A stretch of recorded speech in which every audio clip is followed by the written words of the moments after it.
welcome to the Kyuzo podcast. This is a Q&A episode. Right now you're hearing the noise of a class in the background, running in the background. Myself and Nathan Kelly are sitting here answering the hot topics of the week. How hot are these topics? Pretty shit? I won't say that shit because that is going to bring a certain... Oh, nobody's going to watch the rest of it. Yeah. Okay. Nobody's going to listen. Okay, these no, are they're great questions. All right. Exciting questions. All right, go. I'll start off with the first one. So this is some lad. He says, to me, in quotations, BJJ for self-defense, exit quotations, should look a lot like MMA fundamentals. Common in the thousands, now rare. Discuss. Okay, so... I don't think people who joined Jiu-Jitsu in the last number of years realize how different Jiu-Jitsu was when I started it, mid-2000s. So mid-2000s, most clubs were MMA, and they had some Jiu-Jitsu attached. So there was always a consciousness that whatever you were doing, if it got you punched in the face, it was probably a bad move. So there was a real connection between MMA and Jiu-Jitsu back then that has separated. I think it's separated. I think it's a good thing that it has separated because now they're their individual own elements, sports, yeah. And it's super like that. Against that, the con of that is that an awful lot of quote unquote newer Jiu-Jitsu techniques are competition focused and not really with a great focus on self-defense and on whether they would work in an actual environment of a fight. Against that, skill levels have also grown. So I think the average blue belt now is probably more skilled. Is the average blue belt now tougher and better capable of defending themselves? I don't know. I think every good school teaches fundamentals first, and the fundamentals are take the guy down, get the mount, get the back, choke them, arm lock them. I don't know too many schools who don't do that. But in answer to your question, is it a better or worse self-defense art? I think maybe it's not as connected to street fighting as it was. Maybe we've lost a little bit of that connection. You can argue the toss of whether that's a good thing or a bad thing. The jiu-jitsu I teach is still connected to my experience with MMA, and I think that is still a good thing, a good positive thing for people to teach. If I can add something as well, because doing it both is I think, like you said there, Jiu-Jitsu, sport Jiu-Jitsu has become its own thing, and martial arts Jiu-Jitsu for self-defense is its own thing separately. And I think that if you're teaching, it all comes down to the individual coach really, and what their philosophies for teaching Jiu-Jitsu are. Obviously yours are still very connected to your roots of mixed martial arts, and I would say more old school values. And I think the old school values, from my perspective as a mixed martial artist, are actually better because not that sport Jiu-Jitsu, I don't know, because I'm a fighter, you know what I mean, the whole thing of controlling your opponent, smothering them, to take them out, to take the back, to get the finish. Them old school, pass the guard, side control, mount, back. They're the key number one finishes. If you look at all of, even MMA, what are 80-90% of the finishes are rear naked chokes. I think it's the percentages are about, I think it's 70%. 70%. 70%. So 70% of finishes in Jiu-Jitsu are rear naked chokes, which is what number one fundamental Jiu-Jitsu. So if you do the analysis on even the very tip-top level, which is ADCC, I think rear strangle, as they were calling it, I think there. So some type of rear strangle, rear naked choke, short choke, anything else like that. I still took up the same percentages as in MMA. Yeah. So it was it was roughly the same. What's the biggest one in the gi? Have a guess. Cross collar, maybe, no? You're close. Bow and arrow choke. Bow and arrow, yeah. Bow and arrow, or similar. So the number one finish was still taking the back and choking.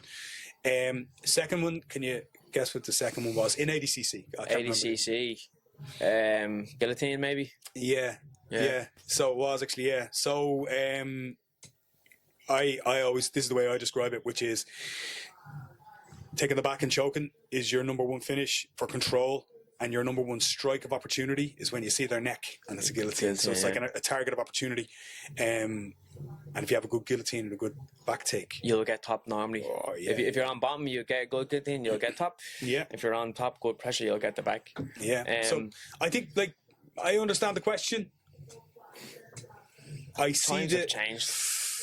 Yeah, and a lot of the competition sport jiu-jitsu, like it's escalated. The level of technique is greater, but the disconnection between quote unquote real fighting, and that I think is greater too. I think it's good as well, because if you look at the kids nowadays who are starting, like, they are absolutely phenomenal. Do you know what I mean? All these IBJJF kids tournaments that you have been running, and you come over seeing these kids flying in from Brazil and the high level jiu-jitsu, and and you don't, like, if you're to compare it, then you're like, yeah, these kids aren't learning MMA to not learn jiu-jitsu to not be punched in the face. And I'm okay with that, you know, because they're so good. Like, you know what I mean? And I think, like, the times have changed. I think in learning jiu-jitsu anyway, you're going to have a lot of fundamental techniques that will help you in a street fight regardless. Yeah, you know? and I mean, that's the other thing is like... Trust me, if I'm on bottom and you hit me a punch in the face, I'm going to use my jiu-jitsu to make sure you don't do that again, whether it's wrapping up a head and arm, kind of clamp control, whether it's shifting you, unbalancing you to try get underneath and maybe heel hook you or something. Yeah. I'll do whatever it takes if I'm in a street fight. I'll tell you something interesting that I've noticed though as I'm watching. So the leg lock game is the one that, like, people got, like, most stinky about when people started to just spend so much time focusing on legs. A lot of the old school guys would be like, "Oh my god, it's just playing off your back and it's just fighting for legs and stuff like that." And I would have been one of them, right? Okay, but now that skill level has kind of leveled off. So now everybody knows how to defend and knows how to attack. What are the leg lock guys using it for? They're using it to sweep. They're using it for sweeping and using it to take the back now. So the game has leveled up and almost come around full circle to, like, using it as a top thing. Yeah. Second question. Let's move on to the next question. Good question. Good question. I don't think we answered it. All right. How many days should you do strength conditioning versus train grappling if you're competition focused? How long is a piece of string? I'm going to give you, like, another non-answer. So a lot of people give out about strength conditioning. Actually, I'm one of them as well. I do. Like, I know my background and all in strength conditioning and stuff like that. But you can put too much focus in one or the other. But you need to focus on whatever it is that's holding you back. So the primary goal of strength and conditioning isn't so that you can squeeze tighter on a guillotine or anything else like that. The primary goal is to keep you on the mat for longer.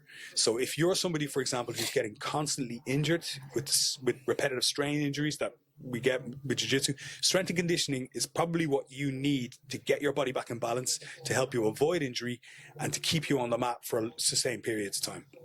So if you think about your training, whether it's for competition or whether it's for anything else, the best times you've ever had training is when you got 3 months uninterrupted, constant, consistent training where you weren't hurt, you weren't injured, and you weren't sore.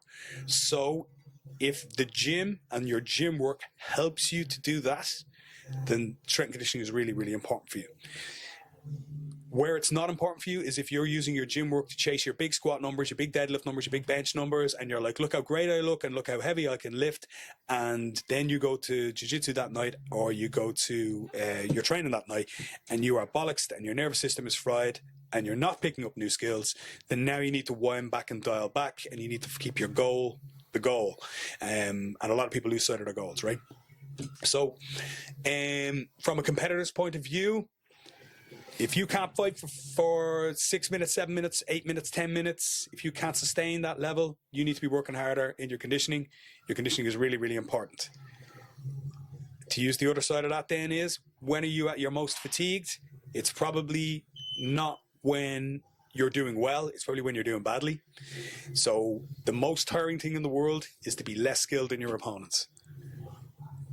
Absolutely. Mm-hmm. So been there, done that, right? You're on the end of this guy's like, the hardest I'm ever going to work, the most bollocks I'm ever going to be at the end of a round is because I've been on the back foot constantly. Mm-hmm. So what puts me on the front foot?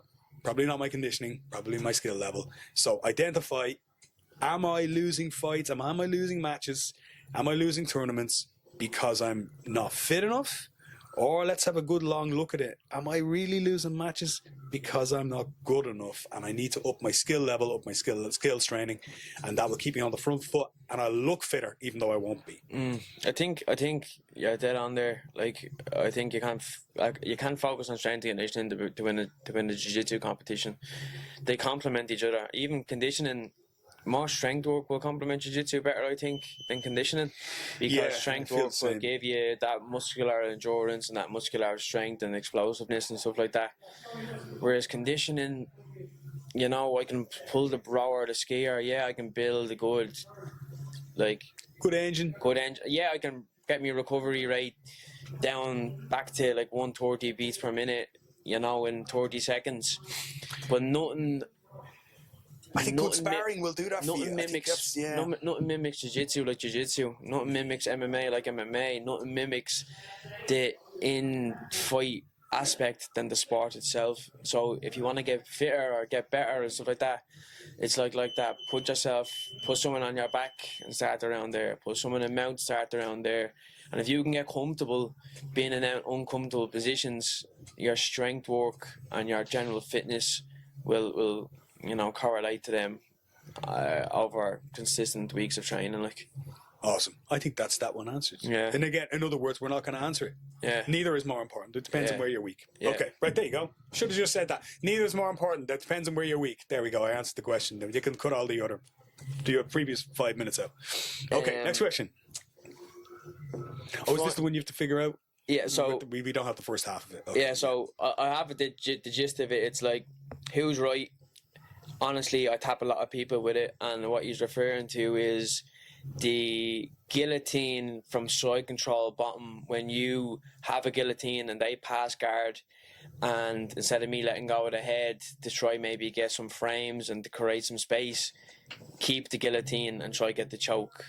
So he's wrong, right? Your coach is right, and you're wrong, because there's nothing more frustrating than watching somebody hold a guillotine for too long, right? As a coach, when you're sitting on, you're going, let it go, get your frames back. Against that, there's a freak out there somewhere who can do unorthodox things, like catch guillotines when they're in the wrong position. I think from a technical aspect, anyone who's experienced is going to von flu you, really. Or really anyone quickly. who's experienced is going to know how to leverage themselves on you to make your life hell for holding onto that guillotine. Don't get me wrong, like you said, every now and then you'll get someone who will squeeze so hard that you'll just tap because maybe you don't want your neck to be sore tomorrow because you have to go to work. Yeah, or else you don't want. But it's probably not in competition. Yeah, like yeah, that guillotine from bottom side control. I'm going to be really honest. Like, about 3 weeks ago, for a laugh, I tapped somebody with a guillotine from bottom side control, right, for the crack, because I let them pass and I knew I had a really good bite on the chin, and I went titter to myself, I'm going to tap this guy from here because I know he'll freak out when I do.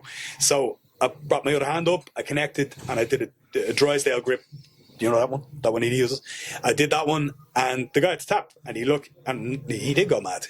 What I do in a tournament, what I do in a competition, what I do it against somebody who I was as experienced as, no, they just flattened me. Yeah. So your coach is right, you are wrong. Against that, don't be afraid to chase down some weird alleys, because like one of my sayings is, there's a freak in every gym. So it's no harm to have somebody who does something really unorthodox and really...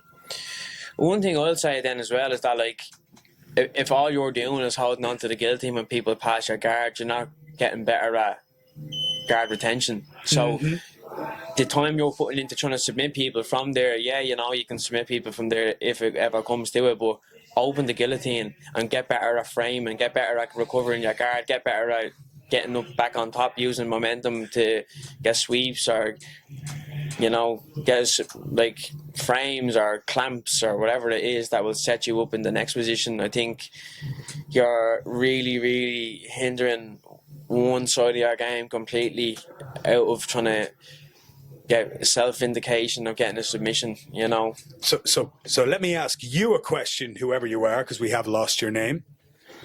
Why are you still holding that guillotine? Why have they passed your guard to get to that position? Ask yourself the deep and probing question. How is it so easy to pass my guard when I've got a brilliant headlock grip on? Keep your guard. There. I think that's it. Done. All right. Find hitting protein requirement hard. You mentioned consuming 120 grams before noon. How? Oh yeah, I think I put this. I think this is something I put on an Instagram story. So I tried to go to 120 grams of protein. So for me, it's about 200 grams a day. That's what I eat. And I think like what is it? It's gram per pound, which is like 2 grams per kilo. Say we call it 2 grams per kilo. So for me, like I'm 90 something kilos. So call it 200. I just find for a lot of people, they struggle throughout the day because of organization, really, and the way that they eat and the manner they eat. So they eat in like those same breakfast, lunch, dinner, etc. For me, that doesn't work because like most of my activity is in the evening. So I train in the mornings. I do like lifting in the mornings or whatever. I'm in the gym. And then I'm coaching or I'm teaching or I'm training at night. So if I don't eat during the very early part of the day, Hitting any other targets. or I might be playing catch up at night, or I'm just sluggish. Disrupting your cycle. Or I come in at night, worst thing, I get in like 10 o'clock after coaching, teaching and training, and I go, just give me whatever's in front of me. I'm fucking starving. I'll eat whatever the hell I want. So what I do is, first thing I do is I get up in the morning, I eat something protein heavy. Might be like Greek yogurt and granola, it might be a shake, it might be something like that. And then I set myself an aggressive target of 120 grams before 12 o'clock in the afternoon. And I like hunt that like I'm literally like I'm doing like gym work. I'm like, okay, I have to get 120 grams before I start to do anything for the day. So I'll do my breakfasts are weird anyway, because like a lot of people eat cereal and weird stuff like that. That to me is like a freakish thing to eat. Get up in the morning, eat a bowl of Cocoa Pops like you're 12 and you're sitting down watching cartoons on a Saturday morning. So I'll have like chicken, or I'll have steak, or I'll have like beef and eggs is my favorite one. So like leftover chili from the night before, crack a couple of eggs in there. So I'm getting like 60 to 70 grams before I've even like had a second meal. And then I'll either eat another meal after that, or I'll get like I'll have like cottage cheese on standby and stuff like that as well. Like cottage cheese, high protein, yeah. But people don't like cottage cheese. Yeah, what do you think? I like cottage cheese. Me too. I didn't up until I did. You know what I mean? Some of them things. I think it's an acquired taste. Yeah. I remember like my ma used to have it, so I always associated with something like old people ate, and I was like, right, cottage. Bleh. And then actually, a little spoonful when you're in the mood for something savory. Yeah.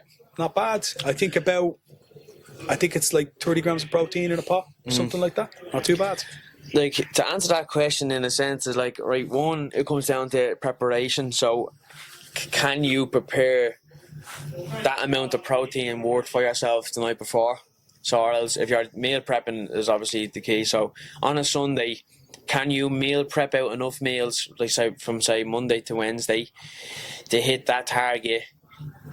It might mean doing a bit more cooking. It might mean spending a little bit more time in the kitchen and prepping. It might mean that you need to buy more protein heavy products. If that is cottage cheese, if that's making 5 eggs instead of 3, if that's buying a little 20 gram protein pouch, if that's having a protein shake, to tailor it to your specific goals. Now, obviously, he's asking you about your thing before noon. That's just your mentality. And that's my lifestyle. That's your lifestyle. Very different lifestyle to most people's. So for you, who's asking how do you do that, that may not fit to your lifestyle. So it's about how can you get your, what's he saying, 120. Let's say you need to get 180 grams of protein in. You'll get that over the course of the whole day, maybe. So don't hyper focus on getting it in before noon, which is probably going to cause stress on you if your routine isn't get it where you that. can, I think. You just mentioned one quick thing there, which is I don't do meal prep, right? I don't do that really because I don't really need to, but other people do because they're working busy jobs during the daytime. But for me, I've got loads of time to cook in the mornings usually. But on times when I'm really, really busy, I really struggle. So I struggle same as everybody else. So what I do is at that stage, I rely on how have I shopped. So when I went shopping, what was I picking up? Was I thinking ahead of time? So again, I have loads of tubs of cottage cheese. We're talking about cottage cheese a lot there. This is like an ad for cottage cheese. Cottage cheese from Lidl. But like, I don't really like most protein products. I don't really like. So I don't, like the protein puddings? Really like, no, they're not great. Nasty. The protein pouches, they'd be alright if you get a nice one, but like that's just a means to replace meat in my mind. You know what I mean? So if I don't have meat, I won't eat it. I won't eat them. If I have meat, I won't eat them. If I don't have meat and I need to hit meat intake, right, I might buy a protein pouch and a packet of nuts or something, Yeah. The one thing I would stay away from, the only thing I'd stay away from is like a lot of protein bars, which I don't think I'm gonna make. They're chocolate, and we're kidding ourselves. They're just calories. Yeah, they're just calories. I think they're pretty empty. I don't know if a lot of the claims about how much protein they have bioavailable is actually enforceable. What I think they're good for is if you are eating healthy and you do want to have something that's a little bit sweeter, that isn't going to be too detrimental if you're being on a strict diet. Having one of them with your coffee is a lesser of two evils, really. Do you know what would be better? If you had a Sibley energy ball, which is made with natural ingredients in Cork and Kerry actually now as well. They're manufactured in Kerry as well. Right here in the Republic of Ireland, available in Aldi at around €4.20 per pot. You get 4 balls in. By the way, my nephew's company. Anyway, you need to go and find them. They're delicious, and we sell them here in the gym. I'm a Sibley advocate, by the way. Yeah. They're my go-tos.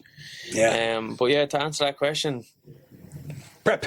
Yeah, meal prep. Yeah. Make sure you're buying a lot of, protein heavy. For example, right, and this is just in relation to my diet, right? Whatever protein you think you should eat, double it. Yeah. So until I got a nutritionist on board, I realized how little protein I was eating. So for example, I'm gonna use a 90 gram salmon fillet, right? It's very small. And you think that's 90 grams of protein? But you look at that and go, right, grand, that's my meat. I'm looking at my meal plan. I have to eat 3 of them. Yeah. 3 salmon fillets with 1 dinner. And that's 1 meal. Yeah, and 90 grams. And the other one is people go, I ate 200 grams of turkey mince. And they go, okay, a lot of that is water. So you think it's 200 grams of... So you weigh it when it's cooked. Yeah, and even at that, it's still retaining water as well. So even at that, it's... I can't remember now. I think in 200 grams of turkey mince, I'm thinking of turkey mince because it's really, really protein heavy, right? It's like the least fatty. In 200 grams, I think, if I remember right, I think there's about 40 or 50 grams of, after cooking and after prep, I think it's about 40 grams of protein. I'd say 40 myself, yeah. Yeah, so you think you're eating 200 grams of protein? You're not. You're eating about 40 grams. Yeah, whatever it is, you're going to have to take out, like, if it's a 100 gram weighted thing, it's not going to have that same value of protein. You're going to have to subtract water, subtract fat, subtract whatever other nutrients are in there. The best bang for buck, like in terms of like weighing something in its natural form and then eating it, is probably chicken breast, which is about as high protein, or turkey breast. Okay, do we have one more? I think that's it. Oh my God, we've covered all our questions. Yeah. Oh, wow, okay. We're done, and in time as well, for the first time ever, because usually I go overtime on these kind of things. Awesome.